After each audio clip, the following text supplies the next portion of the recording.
The gunshot that killed Lawrence Zimmerman echoed through the mountains long after Lucille had buried him. But on this cold October morning in 1873, it was hunger, not grief, that threatened to claim his family next. Lucille Zimmerman stood at the dusty window of their small cabin, watching her 4 children huddled around the feeble fire. 10-year-old Sarah gently rocked baby Thomas, barely 6 months old, while 8-year-old James and 6-year-old Elizabeth played a quiet game with pebbles, their eyes hollow with hunger. The Colorado Territory could be merciless to those without means, and with winter approaching, Lucille felt the weight of her situation press down upon her shoulders like a physical burden. It had been 3 months since Lawrence had ridden out to their neighbor's homestead to help with a barn raising, only to get caught in the crossfire of a land dispute gone wrong.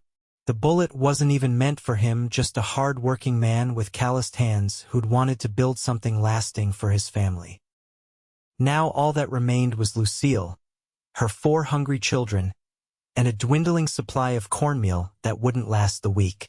She pressed her palm against the cold glass, watching as her breath fogged the pain.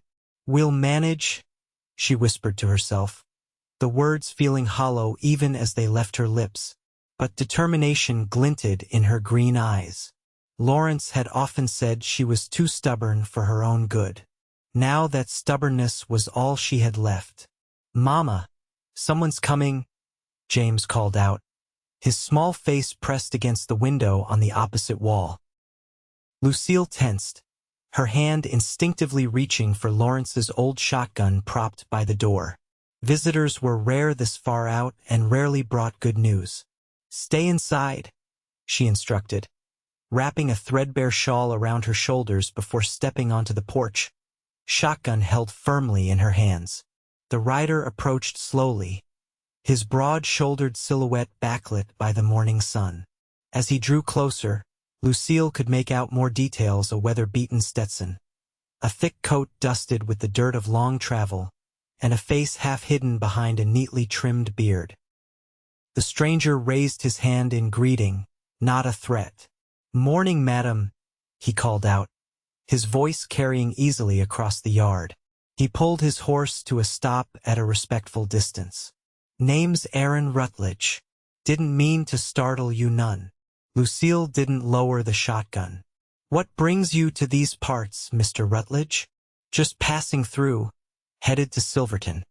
His eyes, blue as a summer sky, took in the cabin, the neglected garden patch, and finally settled on the weapon in her hands. "Looks like you're expecting trouble." "These days, trouble doesn't bother with invitations," Lucille replied, her grip tightening on the gun. Before Aaron could respond, a small commotion behind Lucille drew both their attention. Elizabeth had pushed open the door and was peering out curiously.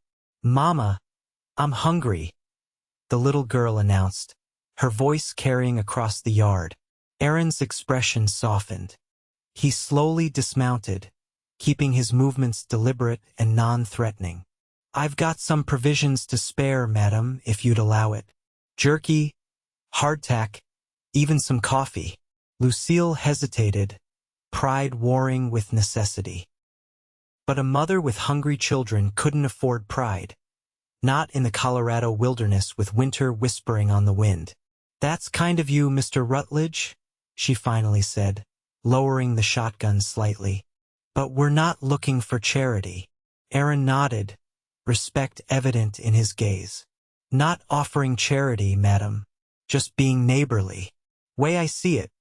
Out here, we all need to help each other from time to time." Something in his straightforward manner eased Lucille's suspicion. She lowered the gun completely and stepped aside, allowing him access to the porch. "I'm Lucille Zimmerman.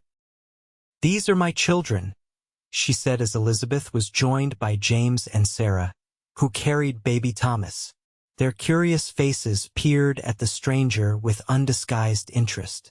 Aaron tipped his hat to each child with a solemn formality that made James stand a little straighter and brought a shy smile to Elizabeth's face. From his saddlebags, he produced a canvas-wrapped package, which he handed to Lucille. Fresh bread from the last town I passed through, dried beef and some sugar, he explained. And I've got more in my pack if you'd allow me to share supper with you folks tonight.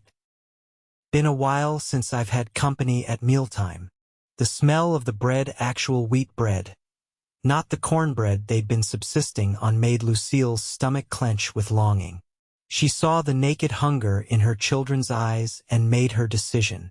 We'd be pleased to have you for supper, Mr. Rutledge. Though I warn you, our fare is simple these days.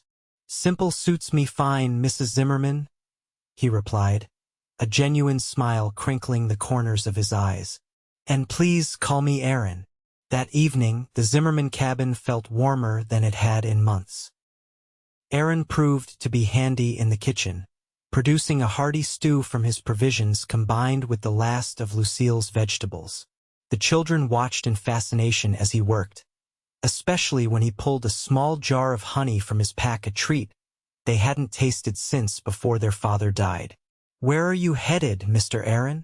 James asked, his mouth full of bread slathered with honey.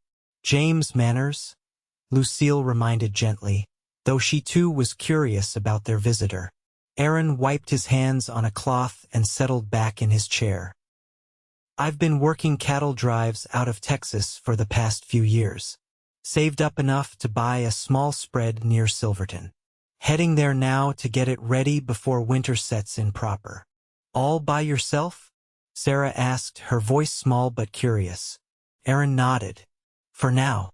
Though a ranch isn't much without a family to fill it." Something wistful crossed his face. There and gone so quickly Lucille almost missed it.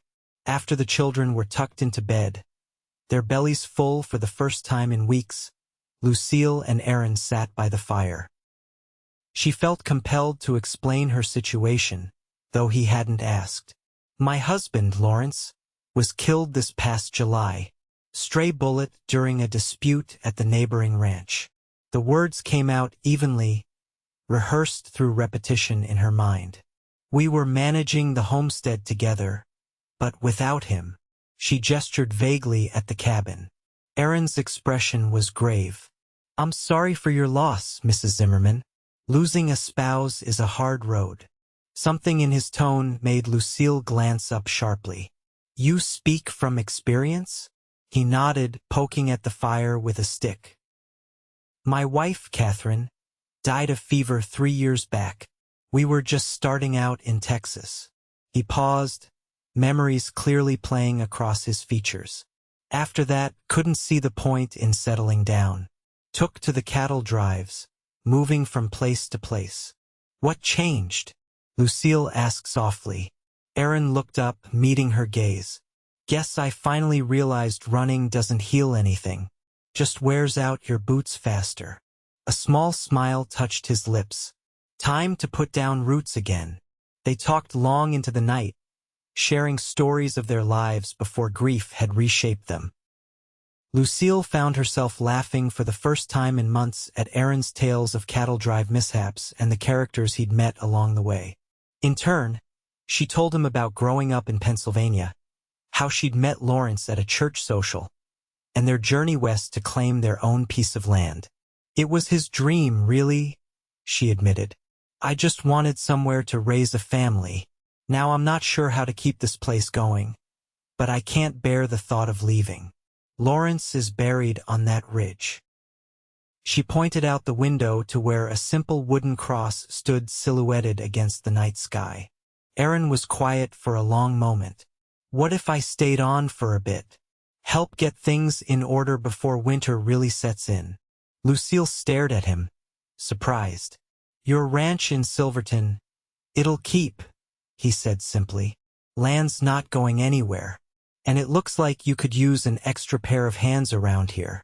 Pride made her want to refuse, but practicality won out. The roof needed patching, the woodpile was dangerously low, and there were 100 other tasks she couldn't manage alone with 4 young children to care for. "Just until the first snow," she conceded. "Then you should continue on your way." Aaron nodded, satisfied. "Till the first snow, then." The first snow, as it happened, came earlier than expected just 3 weeks after Aaron's arrival. During those weeks, the Zimmerman homestead had transformed. The roof no longer leaked, the barn door hung properly on its hinges, and enough firewood was stacked to last well into spring.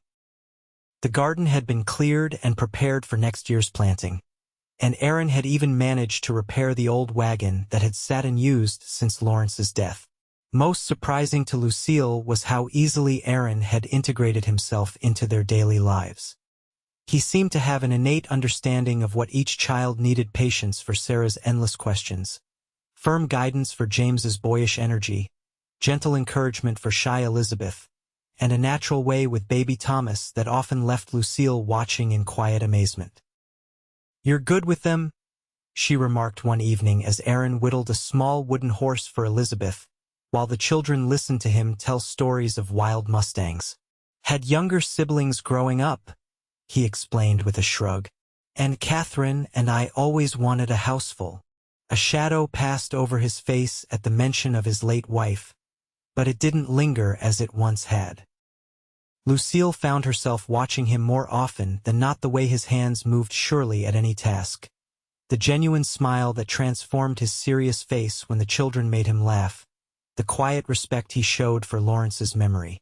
She tried to ignore the flutter in her chest when their hands accidentally touched, or when she caught him looking at her with an expression she wasn't ready to name.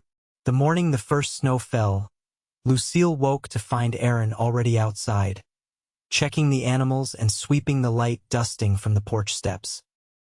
She stood in the doorway, watching him work, a cup of coffee warming her hands. "Looks like your deadline's arrived," she called out, trying to keep her voice light despite the heaviness in her chest at the thought of his departure. Aaron paused, looking up at the gray sky. "So it has." He finished his task and climbed the steps to stand beside her, close enough that she could smell the pine and leather scent that had become so familiar. "I should probably get the wagon ready," he said, but made no move to leave the porch. "Probably," Lucille agreed, not meeting his eyes. Inside, they could hear the children stirring, their excited voices discovering the season's first snow. The moments stretched between them, filled with words unsaid. Finally, Aaron cleared his throat. "Unless..." Lucille looked up then, something hopeful unfurling in her chest. Unless you might consider a different arrangement." His voice was steady, but she could see the uncertainty in his eyes. "I know it hasn't been long since Lawrence passed, and I'd never presume to replace him in your heart or the children's memories." Lucille held her breath as he continued. "But I've come to care for you all, more than I thought possible. And that ranch in Silverton is going to be mighty empty without a family to fill it." He paused, seeming to gather his courage. "What I'm trying to say, Lucille, is that I'd like to offer you my name along with my bread. Not just for the children's sake, though they've become precious to me, but for yours as well." "Aaron," she whispered, her voice catching. "I don't expect your love," he hastened to add. "Just a chance to build something together. Partnership. The rest can come in its own time if it's meant to." Lucille set her coffee cup on the railing, her hands suddenly unsteady. "You're asking me to marry you?" "I am," he confirmed, his blue eyes serious. "It wouldn't have to be right away. We could wait, give you and the children time to be sure. But yes, I'm asking if you'd consider becoming my wife, letting me be a father to your children, and making a new start together in Silverton." The door burst open before Lucille could respond, and James tumbled out, his eyes bright with excitement. "Mr. Aaron, it's snowing. Does this mean you're leaving today?" The boy's voice dropped at the last question, his excitement dimming. Aaron glanced at Lucille, clearly leaving the response to her. She took a deep breath, looking from Aaron to her son and back again. In just 3 weeks, this man had brought stability, kindness, and even joy back into their lives. She wasn't in love with him, not yet, but she respected him deeply and had begun to care for him in a way that surprised her. "Mr. Aaron and I need to discuss some things, James," she said carefully. "Why don't you go help your sisters get dressed for breakfast?" Once James had gone back inside, Lucille turned to Aaron. "I need to think about this. It's not a decision I can make lightly." He nodded, understanding in his eyes. "Of course, I didn't expect an answer right away. But," she continued, "I don't think you need to leave today. Perhaps you could stay through the winter? Give us all time to be sure about what we want." Relief and happiness spread across Aaron's face. "I'd like that very much, Lucille." The winter of 1873 proved to be one of the harshest in Colorado's memory. Snow piled high around the Zimmerman cabin, sometimes confining them indoors for days at a time. Far from being a hardship, however, these days of enforced closeness gave Lucille and Aaron the opportunity to truly know one another. They established a comfortable routine. Aaron would rise first, tending to the animals and starting the fire before Lucille and the children woke. Mornings were filled with chores, with Aaron teaching James the skills a young man would need while Lucille instructed Sarah and Elizabeth in household tasks. Afternoons often found them gathered around the table, Aaron patiently helping the older children with their letters and numbers. In the evenings, after the children were asleep, Lucille and Aaron would sit by the fire, talking long into the night. She learned about his childhood in Missouri, his brief time fighting for the Union in the final year of the Civil War, and his years working the cattle drives. He spoke of Catherine with a gentle reverence that Lucille respected, and in turn, she shared her memories of Lawrence. "I think they would have liked each other," Aaron remarked one night, surprising Lucille. "Catherine and Lawrence?" she asked. He nodded, stoking the fire. "Both stubborn by the sound of it. Both dreamers." Lucille smiled, thinking of her late husband's determination to carve out a life in the wilderness. "Lawrence never did anything halfway." "Neither did Catherine," Aaron agreed. "It's what drew me to her, that fire." His eyes met Lucille's across the hearth. "Same thing I see in you." The compliment warmed her more than the fire. Over the weeks, she'd found herself increasingly aware of Aaron, the breadth of his shoulders when he chopped wood, the gentleness of his hands when he cradled Thomas, the way his eyes crinkled at the corners when he smiled. More than once, she'd caught herself wondering what it might be like to be held by him, to feel his lips against hers. As December gave way to January, Lucille realized that her feelings for Aaron had deepened into something more than friendship or gratitude. She found herself making excuses to be near him, treasuring the brief moments their hands would touch when passing dishes at dinner or working together on household tasks. One evening in late January, a particularly violent blizzard howled outside the cabin. The children, unsettled by the storm, had been difficult to get to sleep, but finally, the house was quiet save for the wind and the crackling fire. Aaron sat at the table, mending one of James's shirts by the light of a lantern. Lucille watched him from her rocking chair, struck by the domesticity of the scene and how right it felt. "You're staring?" Aaron observed without looking up, a smile playing at the corners of his mouth. Lucille blushed, caught. "I was just thinking about." He set aside his mending and turned to face her fully. "About your proposal," she admitted, "and how different my life is now compared to when you first arrived." Aaron's expression grew serious. "Different good or different bad?" "Good," she said without hesitation. "Better than I could have imagined back in October." He moved to kneel beside her rocking chair, taking her hand in his. "Have you thought more about Silverton? Spring will be here before we know it." Lucille nodded, her heart racing at his proximity. "I have. The children talk about it constantly, the ranch, the new house, the horses you've promised to teach them to ride." "And what about you, Lucille?" His voice was gentle but direct. "What do you want?" She looked into his eyes, finding the courage to be equally direct. "I want a partner. Someone to share the burdens and joys of raising these children. Someone who respects what Lawrence and I built, but isn't afraid to help me create something new." She squeezed his hand. "I think I've found that person in you, Aaron." Hope brightened his features.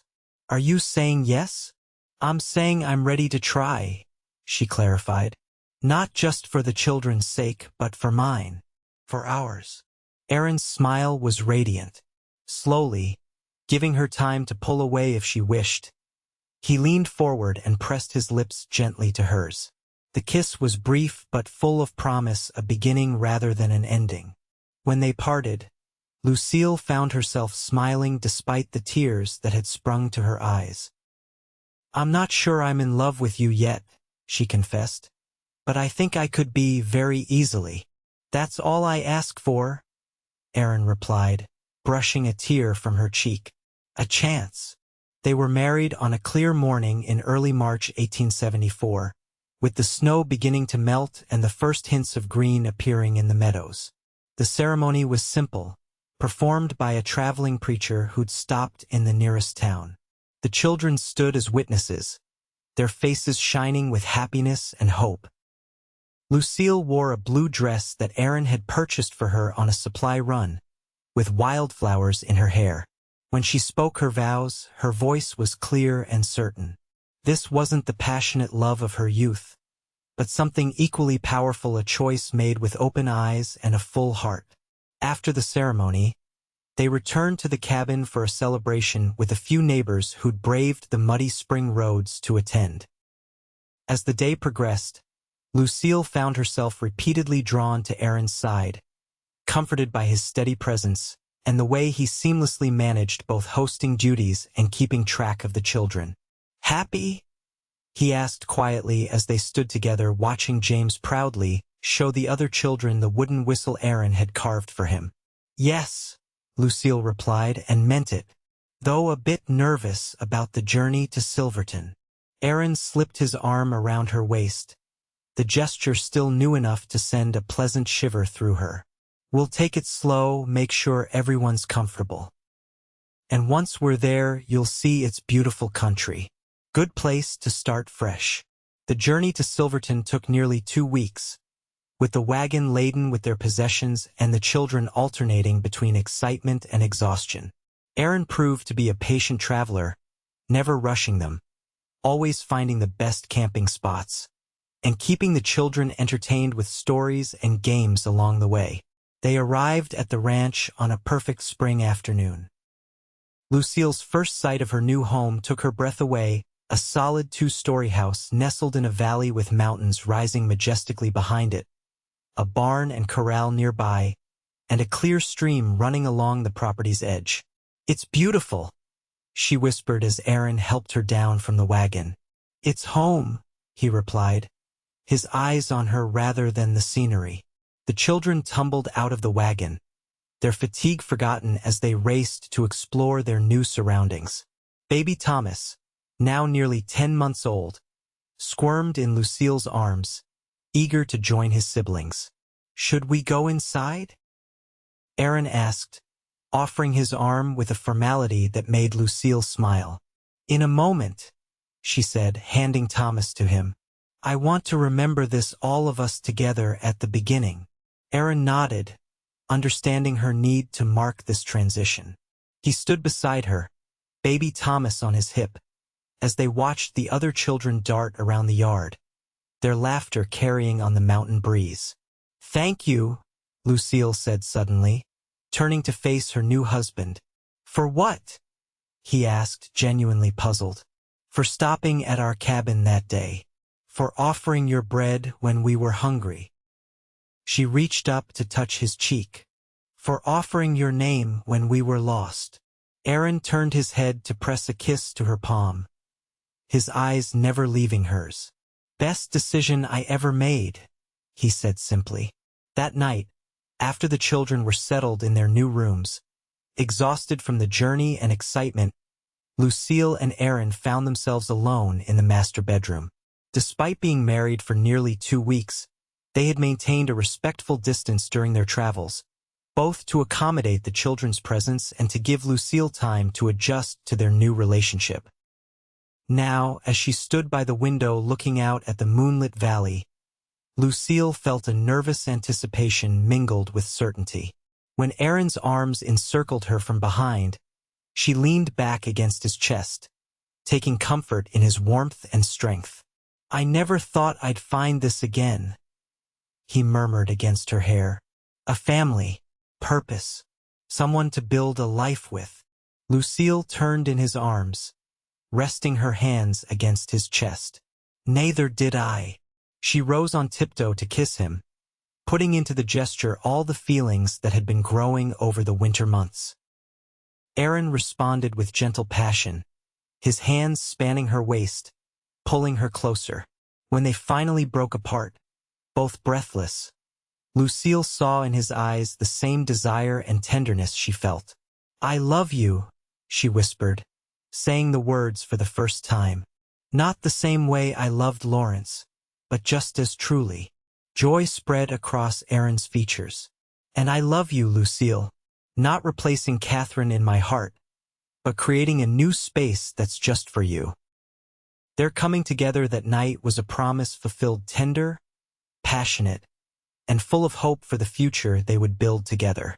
Spring flowed into summer, and the Rutledge Ranch began to flourish under their combined efforts. Aaron proved to be as skilled at ranching as he was at everything else, gradually acquiring a small herd of cattle and horses.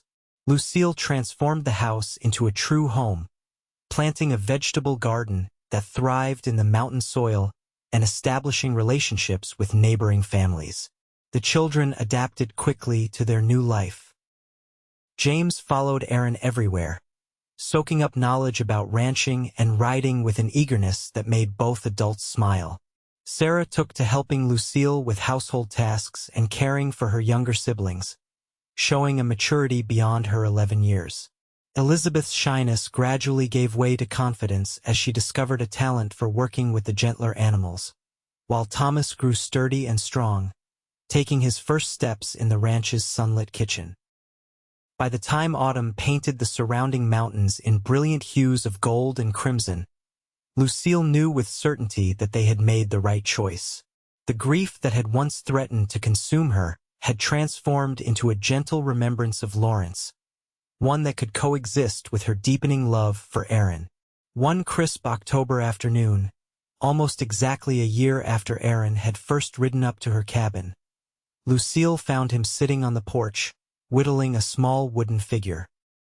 The children were scattered across the property, James helping a neighboring rancher with a cattle drive, Sarah and Elizabeth picking apples from the small orchard they discovered on the property, and Thomas napping inside. Lucille sat beside her husband, leaning her head against his shoulder. "What are you making?" Aaron held up the half-finished carving, a small horse. "Another for Elizabeth's collection," he explained with a smile. "She's determined to have a wooden version of every horse on the ranch." Lucille laughed, taking the carving to examine his handiwork. "You'll be whittling forever, then, especially if you keep acquiring new stock at this rate." "Forever sounds about right," he agreed, setting aside his knife to wrap an arm around her shoulders. They sat in comfortable silence for a while, watching the sun begin its descent behind the mountains. Lucille felt a contentment she hadn't thought possible a year ago, when hunger and desperation had been her constant companions. "I have something to tell you," she said finally, a smile playing at the corners of her mouth. Aaron turned to look at her, curiosity in his eyes. "What is it?" Lucille took his hand and placed it gently against her stomach. "We're going to need to make room for one more come spring." Joy spread across Aaron's face, followed quickly by concern. "Are you feeling all right? Do you need anything? Should I ride for the doctor?" His immediate worry made Lucille laugh. "I'm perfectly fine," she assured him. "Women have been having babies since the beginning of time." Though I wouldn't say no to some of those peppermint candies next time you're in town. They helped with the sickness when I was carrying Thomas." Aaron pulled her into a fierce but gentle embrace. "I'll buy out the entire store," he promised, pressing a kiss to her temple. When he drew back, Lucille was surprised to see tears in his eyes. "Aaron, just happy," he explained, wiping at his eyes with a self-conscious chuckle. "Thinking about how much has changed in a year. How close I came to riding past your cabin that day." "But you didn't," Lucille reminded him, placing her hand against his cheek. "You stopped. You offered bread to hungry children. And found everything I never knew I was looking for," he finished, covering her hand with his. As the sun set over their mountain valley, casting long shadows across the land they now shared, Lucille reflected on the journey that had brought them here, two broken people who had found wholeness together, creating a family forged not just by blood but by choice and love. In the spring of 1875, their family grew with the birth of a healthy baby girl they named Hope, a living symbol of the future they had built from the ashes of their past sorrows. And as the years passed, the legend of the cowboy who offered his bread and his name to a widow with 4 hungry children became a treasured family story, passed down through generations of Rutledges who populated the valley with their laughter, their love, and their unwavering belief in second chances.